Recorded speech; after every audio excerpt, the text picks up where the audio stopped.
All right, so we're also going to cover the integumentary system today. All right. So you've got a few models around the room of the integumentary system. Okay, so this is your skin, your hair, your nails, right? That's your integumentary system. It's got some layers. So your most superficial layer, that's your epidermis. All right. Now deep to that, you have a much larger layer called the dermis. And deep to the dermis is the hypodermis. And since it's lower, right? It's lower than the dermis. All right, so you have the epidermis, the dermis, hypodermis. Okay. All right, so what's the most superficial layer called? Epidermis. What is the most deep or the deepest layer called? Hypodermis. And what is the intermediary layer called? The dermis. Good. All right, so here are some accessory structures in your integumentary system. So this is a hair shaft, right? Poking through the skin. You know you have hair on your skin. All right, so if we go deep into the epidermis and then into the dermis, all right, we will see where the hair follicle is, all right? So this is a hair follicle if you down at this level in the dermis. All right, now this structure here that's connected to your, essentially your hair follicle and hair shaft, that is a sebaceous gland. It secretes sebum onto your hairs. Okay, it's kind of a waxy oil. All right, so you also have a muscle here called erector pili muscle. Okay, and that muscle is what makes your hair stand up. Okay, if it is stimulated, it'll contract, pull that hair, so the angle of that hair will straighten up. Okay.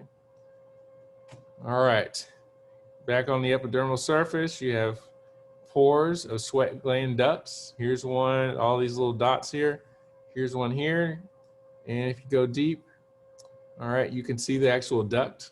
Here's the sweat gland duct. And then here's the sweat gland. All right. So on Thursday, you'll get to see some slides and you'll get to kind of see the difference between what a sweat gland looks like and what a sebaceous gland looks like. Okay. All right. Here you have a tactile or Meisner's corpuscle. Tactile has to do with touch, so you can sense things that you're touching. All right, then you've got the lamellated, lamella or rings, right, like in the bone, also known as the Pacinian corpuscle. So I look at the T, it's telling me about touch, and the P in Pacinian is telling me about pressure. So at this point, like you're pressing down on the dermis, you're getting a sense for how hard, how much pressure is being applied, right? So you will need to know the difference between those two. All right, so here's a nerve fiber, right? So because you do have nerves and you're able to have nervous stimulation from your skin. All right, and you do have these blood vessels down here in the hypodermis. All right. And as you can see here, you have a lot of fat, right? A lot of adipose tissue in the hypodermis, okay?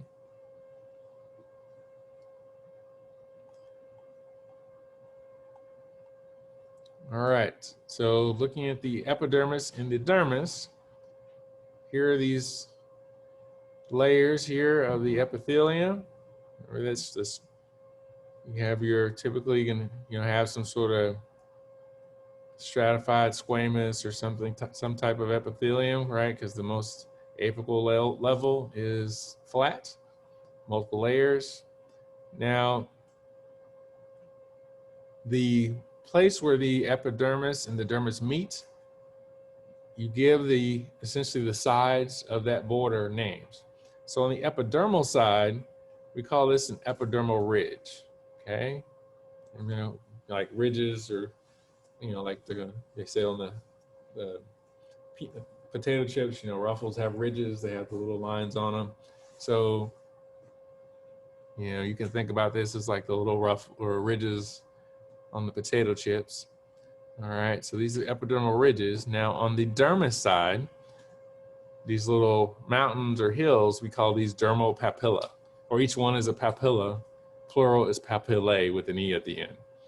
All right, so it just depends on which side of the border you're talking about. All right, so if you talk about the dermal side, it's the dermal papillae. If you talk about the epidermal side, it's epidermal ridge. Does that make sense? All right, and then here you've got your dermis. Okay. All right.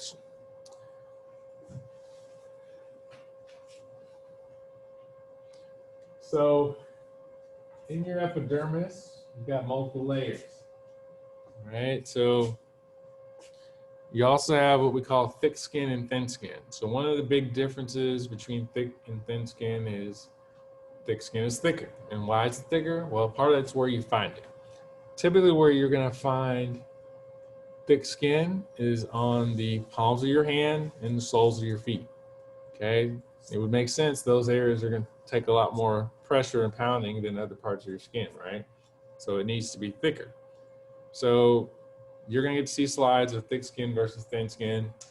One of the things you'll notice is thick skin has a lot more stratum corneum to it. It has a lot, and we'll get into that in a minute, but it's thicker, right? You see a lot more to it. All right. So again, here's your dermis. You see the dermal papillae, like the little white mounds or hills. And then the purple part going down and up, that's your epidermal ridge. Now, kind of where the dermis and the epidermis meet, we also call that a basement membrane. Okay, so you may see that as well. All right, so with the epidermis itself, it's got multiple layers to it. All right, so if we start here at the basement membrane, this first layer, just go lining the epidermal ridge of the basement membrane, we call that stratum basale. All right, sometimes you'll see that also as stratum germanitivum. All right, but they are the same thing. Stratum basale and stratum germanitivum are the same thing. And that's because the cells in the stratum basale are germinative cells, which is a fancy word for stem cells, which means they divide a lot and they create new cells. All right, just superficial to that, in this big space, we call that stratum spinosum. Stratum spinosum, all right? Then we get to this kind of dark purple layer. Okay, then we call it stratum granulosum. All right, think about it, it's granular, you can see it. All right, and that going superficial to that, we have this kind of clear layer or lucid layer, we call that stratum lucidum. All right, and then we have this, in this thick skin, you have a very large layer of stratum corneum. It's cornified skin, hardened skin, right? And you would want that on your palms of your hand, your soles of your feet. All right, so you've got, again, stratum basale, stratum spinosum, stratum granulosum, stratum lucidum, stratum corneum. All right, and if you're trying to remember all of those, so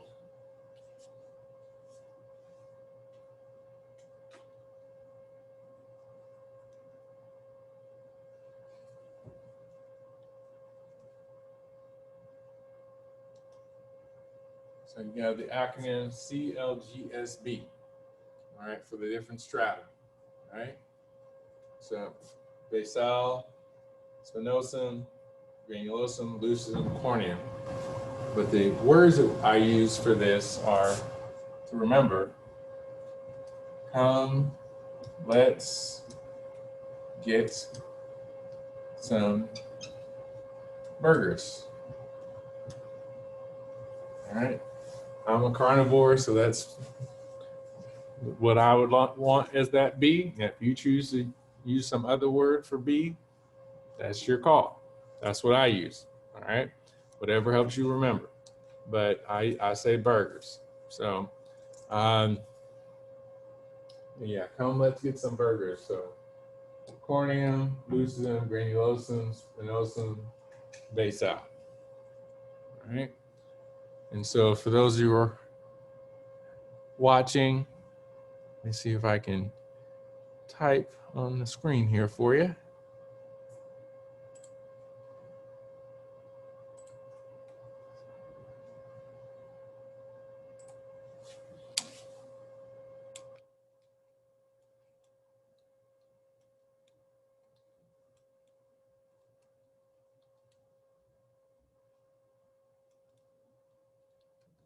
Come, let's get some burgers. So C for corneum, L for lucidum, G for granulosum, S for spinosum, B for basale. All right. All right.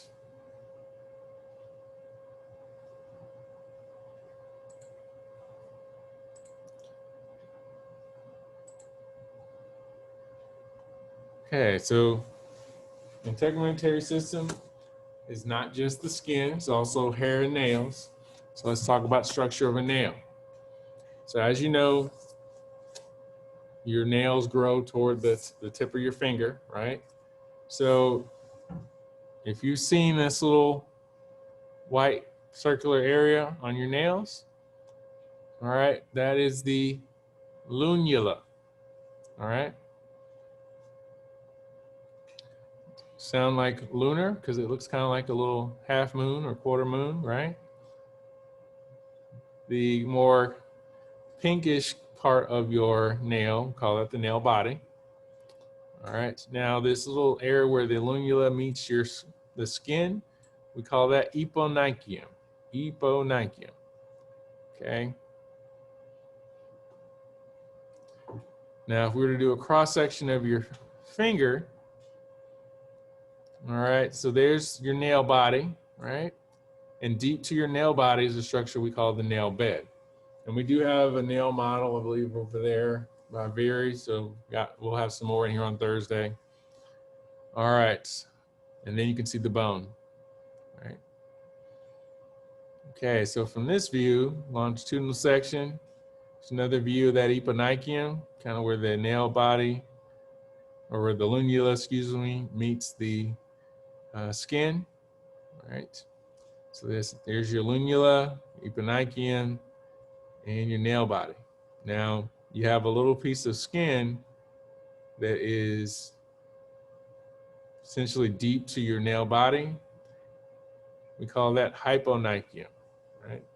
It's lower. So eponychium and then hyponychium. All right, and there's your bone again. Okay. So, and here the purple layer represents your epidermis, and then the pink layer represents your dermis, okay? But those structures you definitely do want to know. You want to know eponychium, hyponychium, nail body, lunula. You definitely want to know those, okay? All right, so here's a longitudinal section of thick skin. Okay, you can see the epidermis and then the dermis deep to that. You see some blood vessels in the dermis and then the hypodermis. You can see all the adipose tissue here. Okay, adipocytes. Here you can see all the rings. So if you're trying to figure out how to identify these structures, there are rings here. So this is a Pacinian corpuscle or lamellated corpuscle. Remember, lamella has to do with rings. All right, so I'll write that here. Lamella rings. All right, now here you've got a sweat gland, some miraculin sweat gland.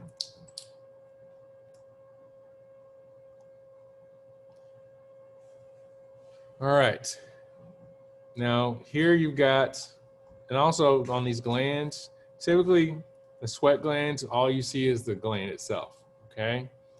All right, but it also looks a little different than these sebaceous glands. These sebaceous glands tend to be located by a hair follicle, all right?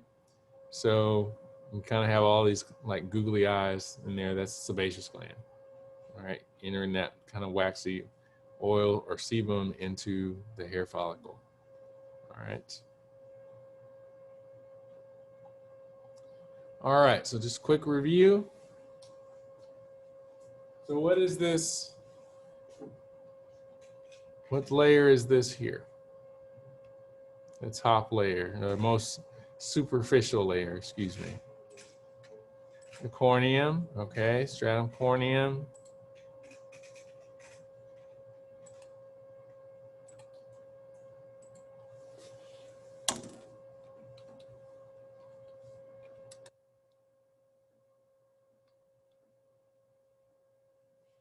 All right, what about this layer right there, the little white part?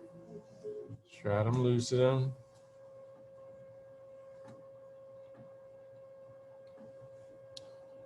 Okay, what about the dark layer right here? Stratum what? Because come, let's get. So what's the get? The granulosum.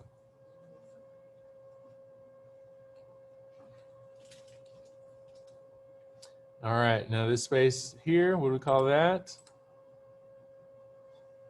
Some.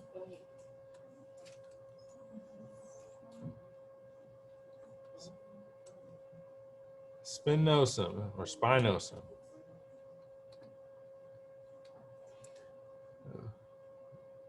Oops, I'm having trouble spelling today. All right.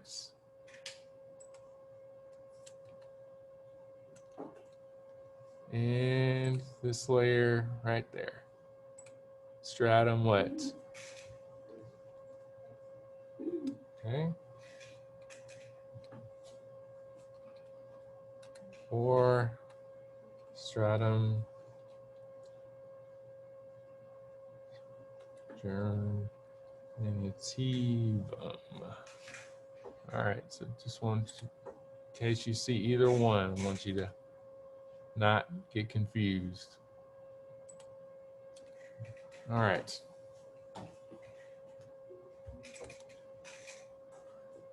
All right.